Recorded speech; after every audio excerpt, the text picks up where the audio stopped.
وَنُنَزِّلُ مِنَ الْقُرْآنِ مَا هُوَ شِفَاءٌ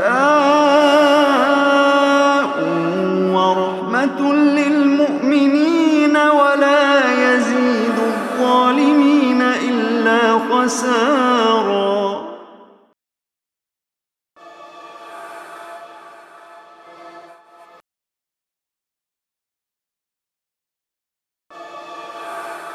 یا ایھا الذین آمنوا استعینوا بالصبر والصلاۃ، اے ایمان والو مدد حاصل کرو صبر اور نماز کے ذریعے سے۔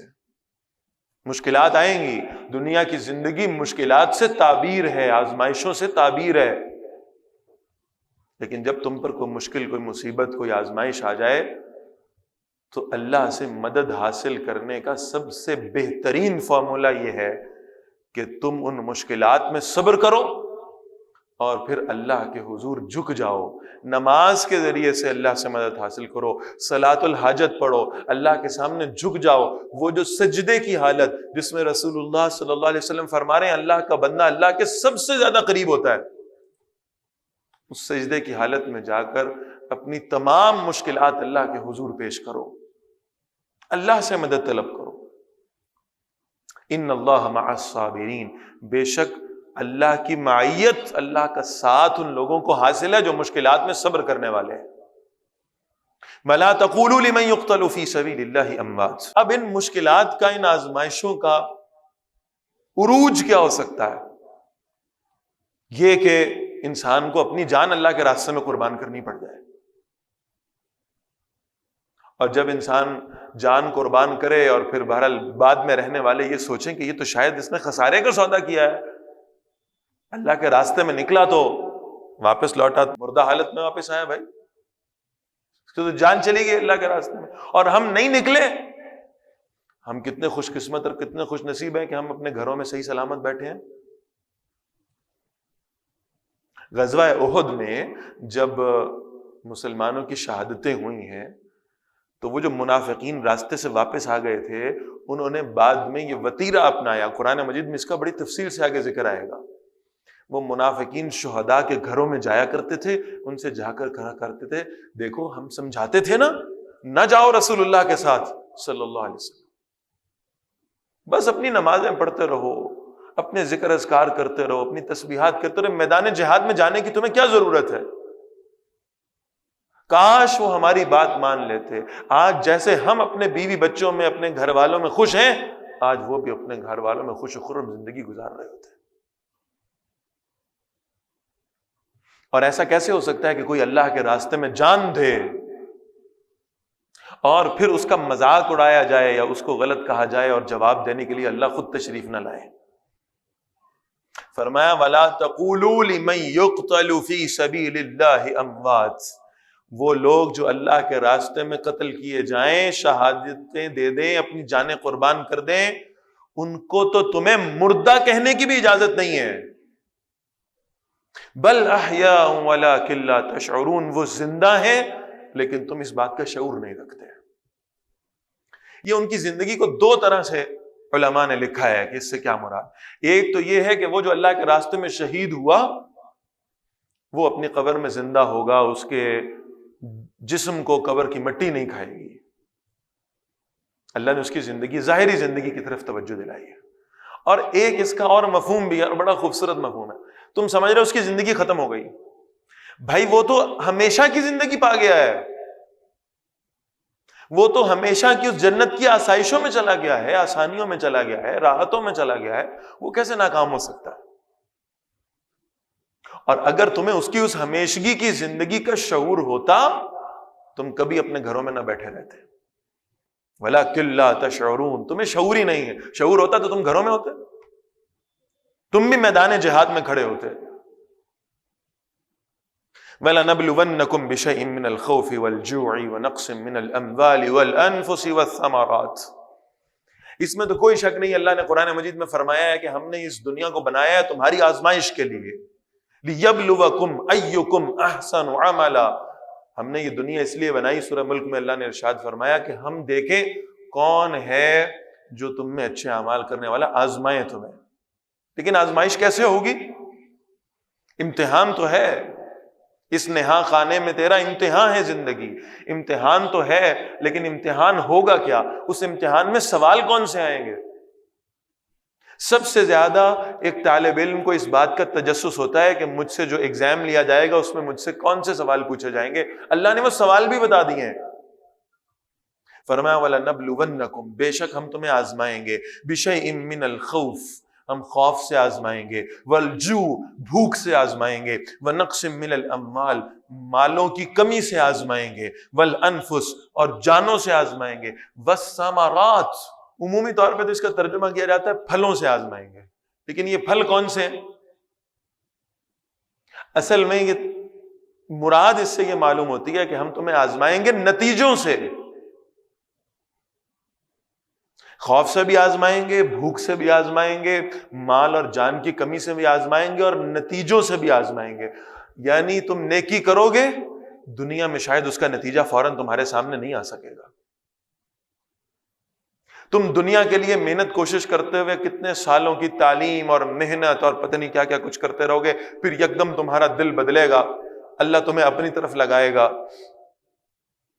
اور پھر وہ دنیا کے نتیجے جو تم ایکسپیکٹ کر رہے تھے وہ دنیا میں تمہیں میسر نہیں آ سکیں گے شاید. اے رہبر کامل، چلنے کو تیار تو ہوں پر یاد رہے، اس وقت مجھے بھٹکا دینا جب سامنے منزل آ جائے. ہو سکتا ہے دنیا کی جن منزلوں کی لوگ خواہشات کرتے ہوں، جن کی تمنائیں رکھتے ہوں، وہ منزل تمہارے سامنے آئے اور اس وقت تمہارا ٹریک تبدیل ہو جائے، اس وقت تمہارا رخ اللہ کی جانب ہو جائے، اس وقت اس دنیا کی منزل میں تمہارا انٹرسٹ، تمہاری توجہ، وہ کشش، وہ اٹریکشن ختم ہو جائے اور تمہاری ساری توجہات جنت کی طرف مبذول ہو جائیں.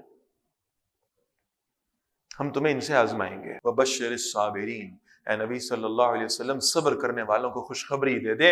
الَّذِينَ إِذَا أَصَابَتْهُمْ مُصِيبَةٌ، وہ لوگ جن پر جب بھی کوئی مصیبت آن پڑتی ہے، جب کسی آزمائش سے گزرتے ہیں، قَالُوا إِنَّا لِلَّهِ وَإِنَّا إِلَيْهِ رَاجِعُونَ، تو وہ کہتے ہیں بے شک ہم اللہ ہی کے ہیں اور اللہ ہی کی جانب ہمیں لوٹ کر جانا ہے. یعنی یہ اتنا خوبصورت کلمہ ہے کہ جب جب انسان پر کوئی مصیبت آئے تو اسے یہ کلمہ دہرانا چاہیے، اور صرف ظاہری الفاظ میں نہیں بلکہ معنوی طور پر بھی. کتنا خوبصورت مفہوم اس کا سمجھ میں آتا ہے. انا للہ، ہم کس کے ہیں؟ اللہ. ہم پر کوئی مصیبت اور مشکل آئی ہے تو اللہ کی مرضی کے بغیر، اللہ کی اجازت کے بغیر نہیں آ سکتی، اللہ کے اذن کے بغیر نہیں آ سکتی. ہمارا مالک، ہمارا رب اللہ ہے، اور میرا رب مجھ سے غلط نہیں کر سکتا، میرا رب مجھ سے زیادتی نہیں کر سکتا، میرا رب مجھ سے ظلم نہیں کر سکتا. یا آزمائش اور مصیبت مجھ پر آئی ہے تو اللہ کی اجازت سے ہی آئی ہے. وَإِنَّا إِلَيْهِ رَاجِعُونَ، اور ہم سب نے واپس تو اللہ ہی کی طرف لوٹنا ہے. اگر یہاں ایک مشکل اور مصیبت مجھے درپیش ہے تو جب اللہ کی طرف لوٹ کے جائیں گے تو انشاءاللہ وہ مصیبت راحت میں تبدیل ہو جائے گی. اس مصیبت میں استقامت اختیار کرنے کا اجر قیامت کے دن ملے گا انشاءاللہ. اولئک علیہم صلوات من ربہم ورحمہ، یہ وہ لوگ ہیں جن پر ان کے رب کی طرف سے عنایات ہیں. واولئک هم المہتدون، اور یہی وہ لوگ ہیں جو اللہ کی رحمت پانے والے ہیں اور ہدایت پانے والے ہیں. ان الصفا والمروہ من شعائر اللہ، بے شک صفا اور مروہ یہ اللہ کی نشانیوں میں سے ہیں، شعائر اللہ میں سے ہیں. فمن حج البیت، بس جو اس گھر کا یعنی خانہ کعبہ کا حج کرے، او اعتمر، یا اس کا عمرہ کرے، فلا جناح علیہ، تو اس پر کوئی حرج نہیں ہے، ان یطوف بہما، کہ ان دونوں پہاڑوں کے درمیان یعنی صفا اور مروہ کے درمیان طواف کر لے. ومن تطوع خیرا، اور جو کوئی خوشی سے کوئی نیکی کرتا ہے، فإن اللہ شاکر علیم، تو بے شک اللہ بڑا قدردان اور سب کچھ جاننے والا ہے. یہ صفا اور مروہ کے دو پہاڑوں کے درمیان میں طواف کرنے کو نیکی قرار دیا اللہ نے. یہ کہا ہے کہ جو جائے بیت اللہ میں صفا اور مروہ کے درمیان میں طواف کرے بھاگے تو ہمیں وہ بڑا پسند ہے، ہمیں اس کی نیکی پسند ہے. یہ کیوں ہے؟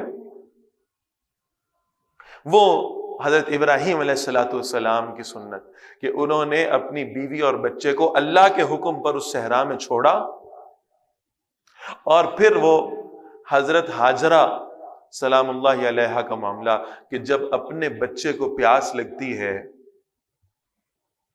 اسماعیل علیہ السلام کو، تو کبھی صفا کے پہاڑ کی طرف بھاگتی ہیں، کبھی مروہ کے پہاڑ کی طرف بھاگتی ہیں. کس قدر مشقت ہے. جو لوگ گئے ہیں انہیں معلوم ہے، اللہ ہم سب کو لے جائے وہاں۔ تو صفا اور مروہ کے پہاڑ کے درمیان میں بھاگنا، دوڑنا، یہ ظاہر کرتا ہے کہ ایک ماں کو اپنے بچے کی کس قدر فکر ہے، کتنی محبت ہے۔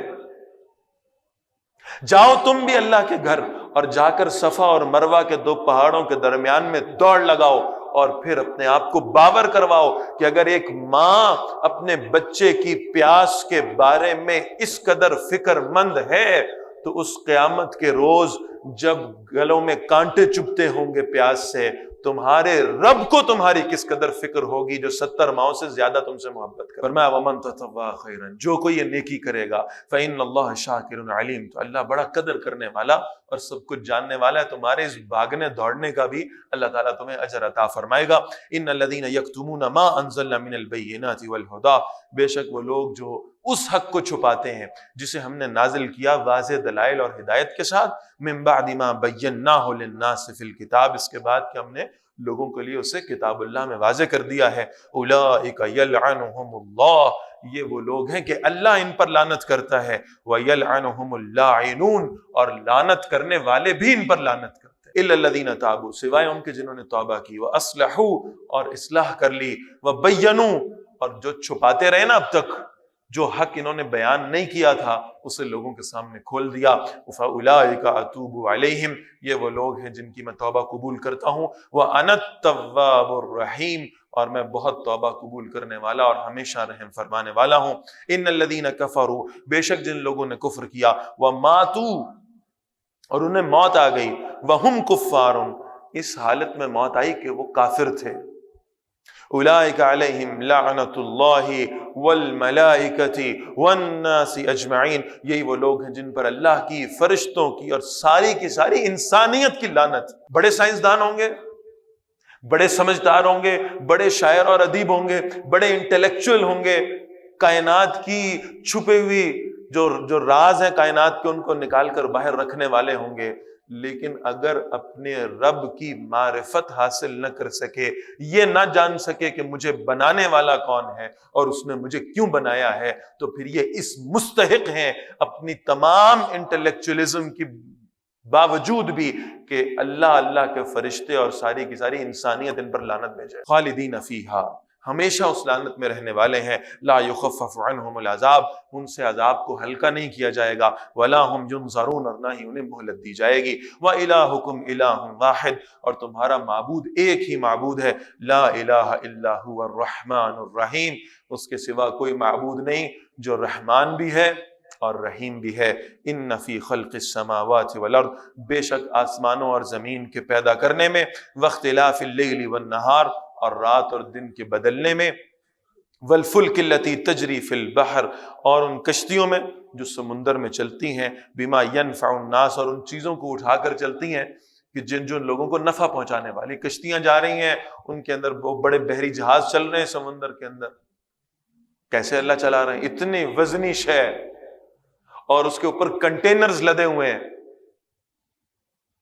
اور اس لیے کہ لوگوں کے لیے ان میں فائدے کا سامان ہے، اللہ تعالیٰ انہیں سمندروں میں چلاتے ہیں۔ وما انزل اللہ من السماء من ماء، اور جو اللہ نے آسمان سے پانی نازل فرمایا، فاحیا به الارض بعد موتها، پھر اس کے ذریعے سے زمین کو زندہ کیا اس کے مردہ ہونے کے بعد، وبث فیہا من کل دابہ، اور اس میں ہر قسم کے جاندار پھیلا دیے، وتصریف الریاح، اور ہواؤں کے بدلتے رہنے میں، والسحاب المسخر بین السماء والارض، اور ان بادلوں میں جو آسمان اور زمین کی خدمت میں لگا دیے گئے ہیں، لآیات لقوم یعقلون، یقیناً نشانیاں ہیں ان لوگوں کے لیے جو غور و فکر کرنے والے ہیں۔ ومن الناس من یتخذ من دون اللہ اندادا، اور لوگوں میں سے ایسے بھی ہیں جو اللہ کو چھوڑ کر دوسروں کو اللہ کا شریک بنا لیتے ہیں، اللہ کا مد مقابل بنا لیتے ہیں، کسی اور کو معاذ اللہ اللہ کے سوا خدا سمجھنے لگتے ہیں، اور بات یہیں تک محدود نہیں رہتی، یحبونہم، یہ ان سے محبت کرتے ہیں، کحب اللہ، جیسے انہیں اللہ سے محبت کرنی چاہیے تھی۔ اور اس میں سب سے خطرناک بات ذرا سمجھ لیں، وہ جو ہمارے یہ دنیاوی قائدین ہیں، کبھی ہمارے کچھ آئیڈیلز، کوئی سیاسی قائدین، کوئی اداکار، کوئی کھلاڑی جن کے پیچھے چلنا، جن کی اتباع کرنا ہم اپنے لیے سعادت سمجھتے ہیں.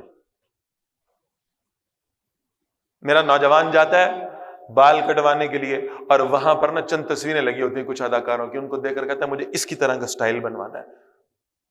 معلوم ہوتا ہے کہ ان کے لیے آئیڈیلز کون ہیں. اپنے سیاسی قیادت کی، اپنی مذہبی قیادت کی بعض غلطیوں کو بھی اس طرح ڈیفینڈ کرتے ہیں، اس طرح دفاع کرتے ہیں گویا معاذ اللہ یہ اللہ کے نبی ہیں، خطاؤں سے پاک ہیں. فرمایا یہ اللہ کو چھوڑ کر دوسروں سے ایسی محبت کرنے لگتے ہیں کہ حب اللہ، جیسی محبت انہیں اللہ سے کرنی چاہیے تھی اس محبت کا حقدار صرف اللہ رب العالمین تھا. والذین آمنوا اشد حبا للہ، اور وہ لوگ جو ایمان لائے ہیں وہ تو اللہ سے بڑی شدید محبت کرتے ہیں. ایمان والوں کا وصف ہے اللہ سے شدید محبت کرنا. اللہ یہ محبت ہمیں بھی عطا فرما دے.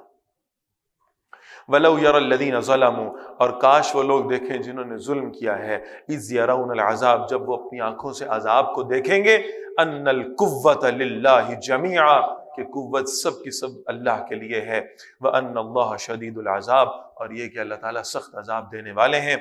اِذْ تَبَرَّأَ الَّذِينَ اتُّبِعُوا، اور جب بیزاری کا اظہار کریں گے وہ لوگ جن کی یہ پیروی کیا کرتے تھے، جن کے ساتھ دنیا میں ان کی محبتیں وابستہ تھیں، جن کی اتباع کرتے تھے، قیامت کے دن یہ گمان کریں گے کہ شاید آج یہ ہمارا ساتھ دیں، اور وہ باطل معبود ان سے بیزاری کا، برات کا اعلان کریں گے. وَرَعَوُا الْعَذَابَ، اور سب عذاب کو دیکھ لیں گے. وَتَقَطَّعَتْ بِهِمُ الْأَسْبَابُ، اور ان کے تعلقات ٹوٹ جائیں گے، رشتے ختم ہو جائیں گے اس قیامت کے دن. وقال الذين اتبعوا، اور کہیں گے وہ لوگ جنہوں نے پیروی کی تھی، لو ان لنا کرۃ، کاش ہمارے لیے دنیا میں ایک مرتبہ واپس جانے کا چانس ہوتا، فنتبرأ منہم، تو ہم بھی ان سے ایسے ہی بیزاری کا اظہار کرتے جیسے یہ قیامت کے دن ہم سے کر رہے ہیں. ہم بھی ان سے دور چلے جاتے، ہم بھی ان سے اعلان برات کر دیتے. کما تبرعوا منا، جیسے انہوں نے ہم سے بیزاری کا اظہار کیا ہے. کذالک یریہم اللہ اعمالہم حسرات علیہم، اس طرح اللہ ان کے اعمال ان کے سامنے حسرتیں بنا کے دکھائیں گے. وما ہم بخارجین من النار، اور وہ آگ سے نکل نہیں سکتے ہوں گے.